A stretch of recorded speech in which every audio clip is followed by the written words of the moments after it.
Hello दोस्तों, आप सभी का हमारे चैनल लाइफ डायरेक्शन पर स्वागत है।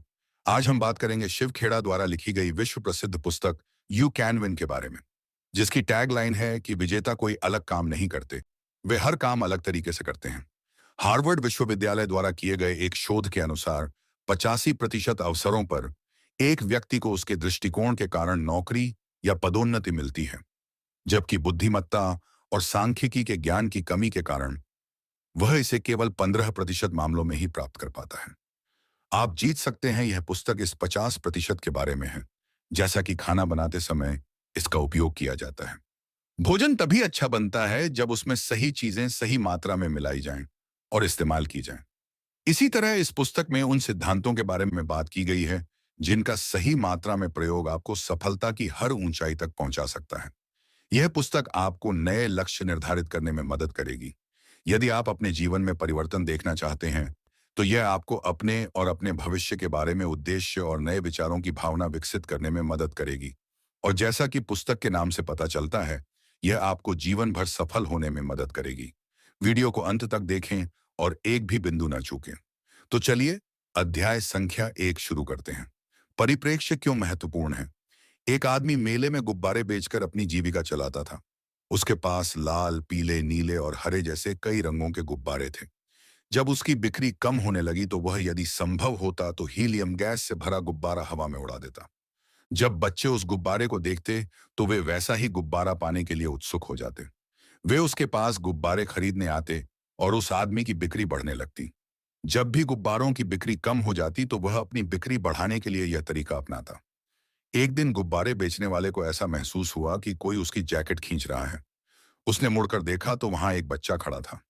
बच्चे ने उससे पूछा कि क्या वह हवा में एक काली वस्तु देख सकता है?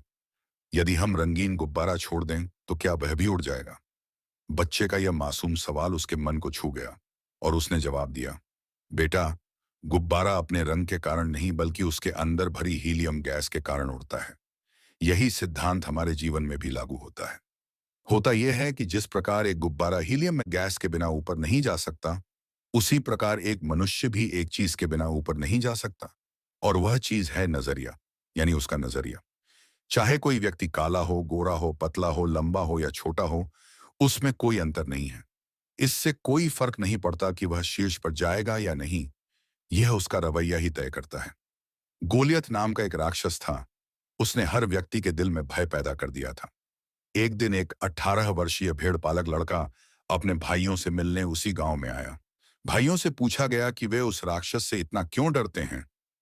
तो उन्होंने उत्तर दिया, देखते नहीं, वह इतना बड़ा है कि उसे मारा नहीं जा सकता। इस पर डेविड ने कहा कि बात यह नहीं है कि उसे मारा नहीं जा सकता, बल्कि तथ्य यह है कि वह इतना बड़ा है कि उस पर निशाना चूक नहीं सकता। उसके बाद क्या हुआ, यह सभी जानते हैं। डेविड ने उस राक्षस को गुलेल से पत्थर मारकर मार डाला। हम असफलता को किस प्रकार देखते हैं कि हमारे दृष्टिकोण से निर्धारित होता है। आशावादी सोच। सकारात्मक दृष्टिकोण वाले व्यक्ति के लिए दृष्टि सफलता की सीढ़ी बन सकती है। वहीं दूसरी ओर निराशावादी सोच वाले व्यक्ति के लिए यह राह में बाधा बन सकती है। कलगी टॉवर की ऊंचाई 190.5 मीटर है। इसका कुल वजन 10,884 टन है, जिसमें से 6,350 टन कुल वजन का लगभग 60% है। यह जमीन के अंदर होता है। इससे यह साबित होता है कि कई भव्य दिखने वाली इमारतों की नींव बहुत मजबूत होती है। जिस तरह एक भव्य इमारत के टिके रहने के लिए उसकी नींव मजबूत होनी चाहिए, उसी तरह सफलता के टिके रहने के लिए मजबूत नींव की आवश्यकता होती है। और सफलता की नींव है, याद रखना, रवैया। हाँ, आपका रवैया। अध्याय 2, एक सकारात्मक दृष्टिकोण विकसित करें और विलंब न करें। रॉबर्ट फुल्टन ने स्टीम बोट का आविष्कार किया और हडसन नदी के तट पर इसका प्रदर्शन किया। इसे देखने के लिए एकत्र हुए कुछ नकारात्मक लोगों ने कहा कि नाव कभी शुरू नहीं होगी। जब यह चल पड़ा तो वही लोग चिल्लाने लगे कि अब यह कभी नहीं रुकेगा। कितना घटिया रवैया है। ऐसे लोग नकारात्मक सोच वाले होते हैं। हर चीज में कमियां और दोष ढूंढना उनकी आदत है। ऐसे लोग जीवन में कभी आगे नहीं बढ़ सकते। हम सभी जीवन में टाल मटोल करते हैं। टाल मटोल की आदत के कारण हमारा रवैया नकारात्मक हो जाता है। हम कोई भी काम करने से ज्यादा थका हुआ महसूस करते हैं, उस काम को न करने के लिए की गई टाल मटोल के कारण। यह पंक्ति इतनी महत्वपूर्ण है कि यदि आप इसे एक बार में नहीं समझ पाए तो इसे दोबारा सुनें। एक बच्चा कहता है कि वह बड़ा होकर एक किताब लिखेगा। वह कहता है कि जब वह बड़ा हो जाएगा तो अपने कॉलेज के लिए एक किताब लिखेगा। वह कहते हैं कि पढ़ाई पूरी करने के बाद नौकरी मिलने पर वह एक किताब लिखेंगे। जब उसे नौकरी मिल जाती है तो वह कहता है कि शादी के बाद वह बच्चे पैदा करेगा। फिर कहता है बच्चों के बड़े हो जाने के बाद। बच्चों के बड़े हो जाने के बाद कहता है रिटायर हो जाने के बाद। और जब वो रिटायर होता है तो कहता है कि अब मैं बूढ़ा हो गया हूं, मेरा जीवन कभी भी खत्म हो सकता है। अब मैं कौन सी किताब लिखूं, और वो किताब लिखे बिना ही मर जाता है। अगर आपको भी काम टालने की आदत है तो इस कहानी से सीख लीजिए। जो लोग टालमटोल करते हैं वे कहते हैं कि वे तैयारी कर रहे हैं, और 6 महीने बाद भी वे तैयारी ही कर रहे हैं। वे यह नहीं समझते कि उन्हें बहाने बनाने की बीमारी है। वे लगातार बहाने बनाते रहते हैं। दुखद शब्द। आप जानते हैं कि वे शब्द क्या हैं?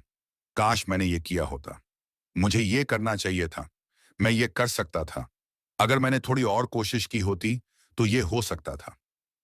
इसलिए जो काम आप आज कर सकते हैं उसे कभी भी कल पर न टालें।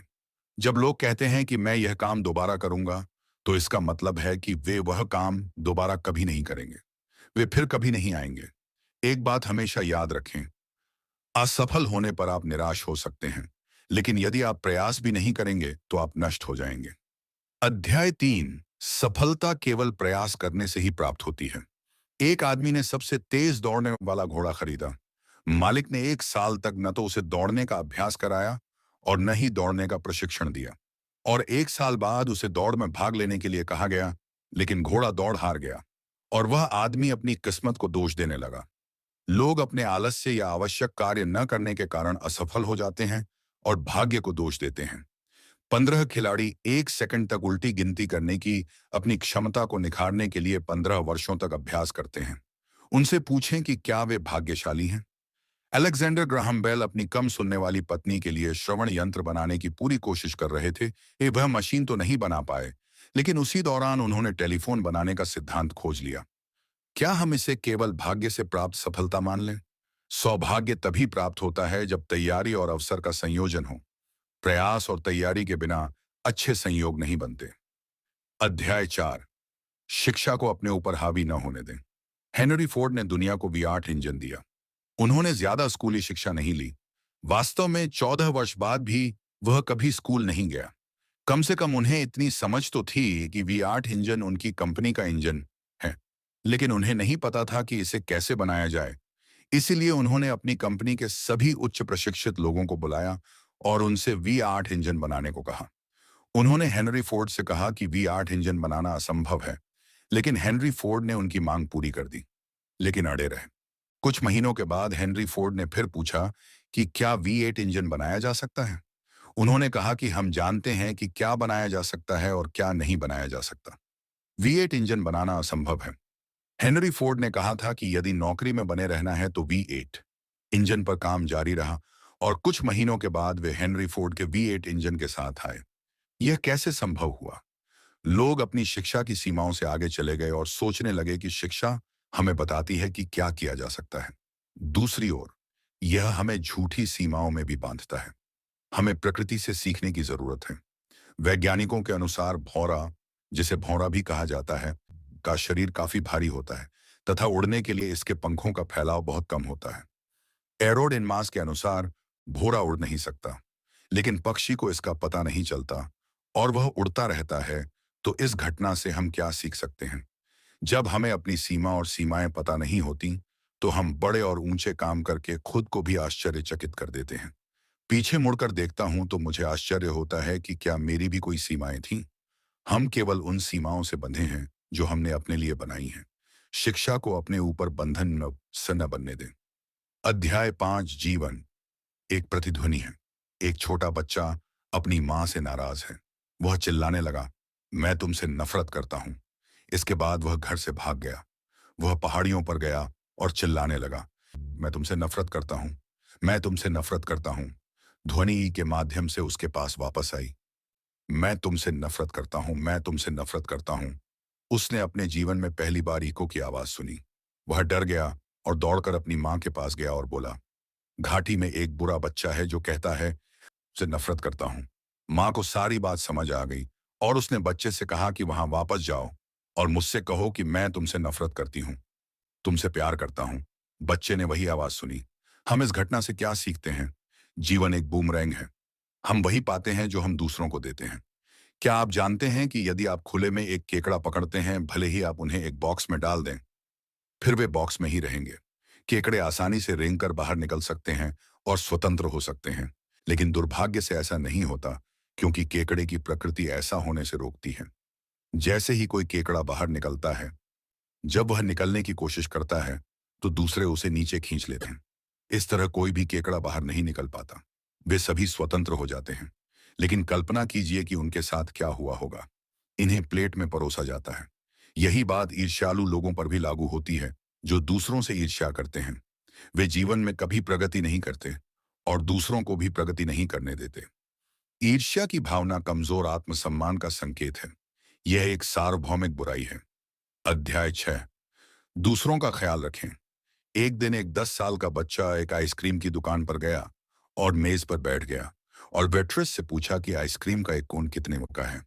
वेट्रेस ने कहा 75 सेंट। बच्चे ने अपने हाथ में पकड़े सिक्के गिनने शुरू कर दिए। फिर उसने पूछा कि आइसक्रीम के छोटे कप की कीमत कितनी है। उसने कहा 65 सेंट। लड़के ने कहा, शाह मैं आपको ये सही कहने ना, शाह मुझे छोटा कप ही दे दो। लड़के ने आइसक्रीम खाई, पैसे दिए और चला गया। जब वेट्रेस खाली कप लेने आई तो उसने जो देखा उससे उसका दिल छू गया। टिप के लिए 10 सेंट बचे थे। वह छोटा लड़का वेट्रेस के प्रति विचारशील था। वह संवेदनशील था। वह खुद से पहले दूसरों के बारे में सोचता था। दूसरों का ख्याल रखना दिखाता है कि हम उनकी परवाह करते हैं। अध्याय 7। लक्ष्य निर्धारित करें। अब सवाल यह बनता है कि लक्ष्य महत्वपूर्ण क्यों है? हमें बताइए। एक बार एक यात्री चौराहे पर रुका और एक बूढ़े व्यक्ति से पूछा कि यह सड़क उसे कहां ले जाएगी। बूढ़ा आदमी मुड़ा और पूछा, तुम कहां जाना चाहते हो?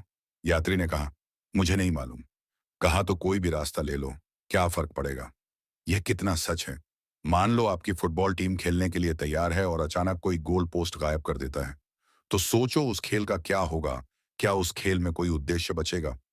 दिशाहीन उत्साह जंगली आग की तरह है, जो केवल निराशा की ओर ले जाती है। लक्ष्य आपको दिशा का बोध देते हैं। क्या आप ऐसी रेलगाड़ी में बैठेंगे जिसके बारे में आपको पता नहीं है कि वह कहां जा रही है? निश्चित रूप से रेलगाड़ियों या बसों में लोगों को यह पसंद नहीं आता। तो फिर वे जीवन यात्रा में लक्ष्यहीन होकर चलने को क्यों तैयार हो जाते हैं? अध्याय 8। नैतिक मूल्य और दूरदृष्टि। आज तक किसी भी व्यक्ति को इसलिए सम्मान नहीं मिला कि उसने दुनिया से क्या लिया, बल्कि इसलिए जरूर मिला कि उसने दुनिया को क्या दिया। एक आदमी सुबह सुबह समुद्र किनारे टहल रहा था। उन्होंने देखा कि सैकड़ों सितारा मछलियां समुद्र के किनारे आती हैं, और जब लहरें वापस चली जाती हैं तो मछलियां किनारे पर ही रह जाती हैं और सूर्य की रोशनी से मर जाती हैं।